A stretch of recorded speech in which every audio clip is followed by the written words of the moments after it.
Chelsea versus Arsenal, Stamford bridge, 10 नवंबर Sunday को। A dream for every CFC and AFC fan, इसलिए कि ये match वो मैच है जो कि मतलब यू कैन से कि El Clasico sort of match है सीएफसी के लिए। इसलिए कि एक तो लंदन राइवल्स है और उसके अलावा मतलब मेरा नहीं ख्याल कि कोई भी सीएफसी जो है, सीएफसी फैन जो है वो आर्सेनल फैन को मतलब लाइक करता हो या उनकी लॉजिक्स को अंडरस्टैंड करता हो। बिल्कुल सही बात है वकार भाई, कि हम वही बात है कि लिवरपूल से हम हार गए, हमने कहा कि यार चलो ठीक है, बर्दाश्त कर लिया। मैन यूनाइटेड से ड्रॉ कर लिया हमने, फिर भी अंडरस्टैंड कर लिया कि यार चलो ठीक है। लेकिन आर्सेनल एक वो रेड लाइन है आर्सेनल के, इससे हम हार कबूल नहीं कर सकते, no matter what ever the reason. ये हमारी रेड लाइन है, ये रेड ठीक है। जैसे लोगों की रेड लाइन कोई और होती है और हमारी रेड लाइन जो है वो आर्सेनल है। आर्सेनल से किसी भी किस्म का कोई सौदेबाजी नहीं है। नहीं। सवाल पैदा नहीं आता कि भाई हम ड्रॉ करें या हारें। It's a must win match for us, और अगर हमने टॉप 4 में compete करना है आगे जाके तो हमें ऐसी टीम्स को हराना पड़ेगा। अगर तो हमसे अच्छा परफॉर्म कर रहे होते, टाइटल कंटेंडर्स होते, फर्स्ट या सेकंड पे होते, तो फिर आप कहते हो जी वो इस टाइम बहुत फ्लो में जा रहे हैं और ये और वो। लेकिन इस टाइम हम उनसे ऊपर हैं, और अच्छी फॉर्म में है और स्टैमफोर्ड ब्रिज में है हमारे फोर्ट्रेस। तो अब हमें भी देखना चाहिए कि अगर आर्सेनल ने न्यूकासल के अगेंस्ट स्ट्रगल किया है, हारी है, और उस न्यूकासल से जिससे हम प्रीमियर लीग में जीत चुके हुए हैं, बिल्कुल, तो हमें देखना चाहिए कि भाई आर्सेनल अगर स्ट्रगल कर रही है तो क्यों स्ट्रगल कर रही है, हमें उनके वीक पॉइंट्स पकड़ने चाहिए। जैसे हमारे वीक पॉइंट सब ने पकड़ लिया कि भाई गिर जाओ, ड्रॉप कर जाओ, हम फारिग हो जाते हैं, हमारा अटैक नजर ही नहीं आता। तो हमें भी अब उनको एक्सप्लॉइट करना चाहिए। बिल्कुल। अच्छा अब्दुल्ला भाई, मेन चीज जो मुझे मैं सोच रहा हूँ कि हमें साका और मार्टिनेली को अब टॉस स्टार्ट करता है या मार्टिनेली स्टार्ट करता है, इसका तो मुझे नहीं अभी कंफर्म, मगर साका तो स्टार्ट करेगा ही करेगा। तो साका को रोकना आई गेस अभी इस टाइम बहुत मुश्किल है। और उस साइड पे या तो मालो गुस्तो होगा या फिर कुकुरेया होगा, ठीक है, इनमें से एक प्लेयर होगा। मगर मेरा नहीं ख्याल कि साका को मतलब रोका जा सकता है। अभी टफ टाइम मिल सकता है उसको, मगर साका को रोकना बनता है अगर हमने इस मैच में जीतना है। तो मेरे तो ख्याल से साका को रोकने के लिए हम रीस जेम्स को भी ला सकते हैं। साका राइट विंग पे खेलता है, तो हमारा रीस जेम्स को लेफ्ट पे खिलाना पड़ेगा हमें। तो रीस जेम्स मेरे ख्याल से साका का जो है ना, रीस जेम्स से हम काउंटर कर सकते हैं।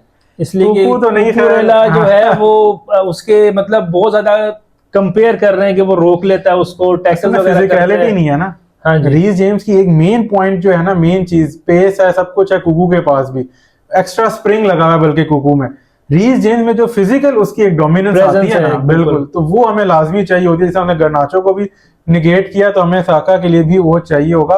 आपने मार्टिनेली और साका की बात की, तो मेरा आपसे लेकिन जो क्वेश्चन है वो ये है कि काय हैवर्ट्स स्टैमफोर्ड ब्रिज आ रहा है सर। 100% बू है, 100% बू है। बेशक उसने हमारे लिए सीएल में गोल किया है, मगर जो उसने हमारे अगेंस्ट गोल करके सेलिब्रेशन किया सर, मैं उसको माफ नहीं कर सकता कभी भी, ठीक है। इसलिए कि वो एक मतलब एक लिमिट क्रॉस, हमारी रेड लाइन क्रॉस की है उन्होंने। रेड लाइन जो भी बंदा क्रॉस करता है वो उसके लिए माफी नहीं है। It's very simple at all. वो आएगा तो जो सा सीएफसी फैन ये वीडियो देख रहा है हमारी, मैं उसको अर्ज करता हूं कि उन्होंने बू करना है हावर्ट्स को एट एनी कॉस्ट। इसलिए कि जो भी है हमारा एक्स प्लेयर रह चुका है, मगर उसने अगर सीएफसी के लिए रिस्पेक्ट शो नहीं की तो हमें भी नहीं करनी चाहिए जी। अच्छा अब्दुल्ला भाई, मेरा एक सवाल है आपसे, वो मिडफील्ड के लिए है। इसलिए कि हर टीम की एक मिडफील्ड जो होती है वही बैकबोन होती है और वहां से ही हर मूव स्टार्ट होती है। आपकी अटैक हो या डिफेंस हो, जो भी हो, आपकी मिडफील्ड ही आपके डिफेंस को रोकती है और अटैक को बिल्ड करती है। तो आपके ख्याल में हमें किस टैक्टिक से हम जाएं कि हम एंजो को खिलाएं या लाविया को या कैसेडो से स्टार्ट करें? मेरे ख्याल से मैं एंजो को अभी भी नहीं लेके आऊंगा। अच्छा, दो कि हमें एंजो एक वो अटैक में एडवांटेज देता है, उसकी जो थ्रू वो एक विजन है उसका, जो कैसेडो लाविया में नहीं है।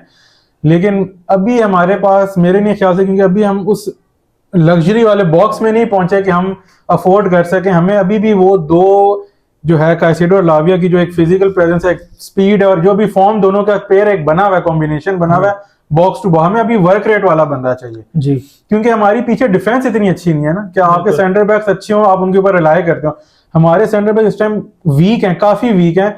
हमें वो दोनों चाहिए होते हैं जो वर्क रेट जिनको। एंजो का वही है कि आगे जाएगा तो फिर पीछे नहीं आएगा। बिल्कुल, एक फिर बॉल लूज कर रहा है बहुत ज्यादा। जब वो लूज करता है बॉल तो वो पहले तो ये सोचता है ये हुआ क्या, और बिल्कुल। उसी होने में अटैक हो जाता है। तो उसके लिए आपके पास पीछे और उसकी मुझे डिफेंस तो में फिटनेस पे भी थोड़ा सा ना उसके लग रहा है कि उसके अंदर वो एक स्पार्क अब नहीं है। सर स्पार्क इसलिए भी नहीं है कि उसकी जो पार्टनर है उसके साथ उसके कोई डिफरेंसेस हुए में फिटनेस पे भी ध्यान छोड़ दिया, अभी वो एक थोड़ा बल्की सा भी लग रहा है, और वो जो है ना एक, इसलिए मैं इस हाई इंटेंसिटी मैच में रिस्क नहीं लूंगा बिल्कुल भी। मैं लाविया और काइसेडो जो एक कर रहे हैं, उनकी जो पेयर एक बना हुआ है, मैं उसी से ही और लाविया को रोटेट करने के लिए उसको 70 या 75 मिनट में वो सब कर देता होता है। तो एंजो को टाइम मिलेगा, मगर 20-1 मिनट मिलेंगे आखिरी, तो वो उसमें अगर कुछ परफॉर्म कर सकता है या शो आउट कर सकता है कि जी मैं ये कर सकता हूँ, क्योंकि वही बात है, अगर हमने एंजो को खिला दिया जी और उसकी लेजीनेस की वजह से हम शुरू में ही गोल खा गए, तो बस फिर बाद में कोई फायदा नहीं है। इसलिए बैक। हमें शुरू में अपना हाँ, अगर हम नजर आ रहा हो कि हम डोमिनेट कर रहे हैं, चांस बन रहे हैं, तो फिर हमें एक गुंजाइश बन रही है कि हम लाविया को निकाल लें, तो आप निकाल लें स्टार्ट में। लेकिन मुझे तो एक डर है कि जिस तरह आर्सेनल ने मैनचेस्टर सिटी के अगेंस्ट डिफेंड किया है मेरा ख्याल से एक गोल अगर आर्सेनल ने कर दिया, तो अगर वो सीएफसी के अगेंस्ट भी ये हरकत कर लेगा ना, तो सीएफसी गोल नहीं कर सकती सर, नहीं निकाल सकती। उस टाइम पे आपको निकोलस जैक्सन वगैरह बंद कर देना चाहिए, क्योंकि यूजलेस हो जाएगा मैच। क्योंकि जो टीम्स ड्रॉप कर जाती है, हम उनके खिलाफ गोल नहीं करते। तो आर्सेनल तो ड्रॉप क्या, वो तो अब क्या लफ्ज वर्ड में यूज करूं, तो उसके खिलाफ तो हम कर ही नहीं सकते। बिल्कुल। तो काफी फिर ओवरऑल सारी चीजें देखते हुए आपको क्या लगता है कि रिजल्ट क्या होगा? सर मेन्यू के अगेंस्ट और एलएफसी के अगेंस्ट मैंने ड्रॉ कहा था, और इस मैच में मैं होपफुल हूं कि वी शुड विन और वी कैन विन, इसलिए कि आर्सेनल ये वो वाली आर्सेनल नहीं है और एक हमारे होम पे भी है। तो I would go for 2-1 CFC. 2-1 CFC, बिल्कुल। लिवरपूल से तो हमने हारना ही था, वो तो मैंने भी कहा। यूनाइटेड से हम जीत सकते थे। आर्सेनल डर है मुझे, पता नहीं डर तो होता है सर, मतलब यूनाइटेड से नहीं था मुझे डर, लेकिन आर्सेनल से जो है ना वो फियर फैक्टर है। क्योंकि मुझे पता नहीं क्यों वो ज्यादा, मुझे लगता है कि उनमें जो फियरलेसनेस है ना आर्सेनल में इस टाइम, एक तो वही पता है कि वो एक टीम चली आ रही है, बिल्कुल मैनेजर भी चला आ रहा है, तो उनके अंदर एक जो बॉन्डिंग है, केमिस्ट्री, वो जो एक आपस में टुगेदरनेस है वो हमारे अंदर अभी नहीं है। हम कहीं ना कहीं, हमारा मैनेजर भी जो है वो थोड़ा सा प्रेशर ले लेता है, तो इसलिए डर तो है। लेकिन obviously being a Chelsea fan, मैं कभी भी ये नहीं कह सकूंगा कि यार हम आर्सेनल से हार जाएं। सर मैंने तो 2-1 कही है, मगर कंसीडरिंग अगर हम कोई ब्लेंडर ना मारे तो मैं इस चीज को कोई 101% नहीं कर सकता कि जी क्या होगा। बहरहाल खैर मेरी भी 2-1 होपफुली 2-1 हो, लेकिन बड़ी डर के साथ मैं कह रहा हूँ। So let's hope for the best, और we hope so that CFC will grind a result in this match.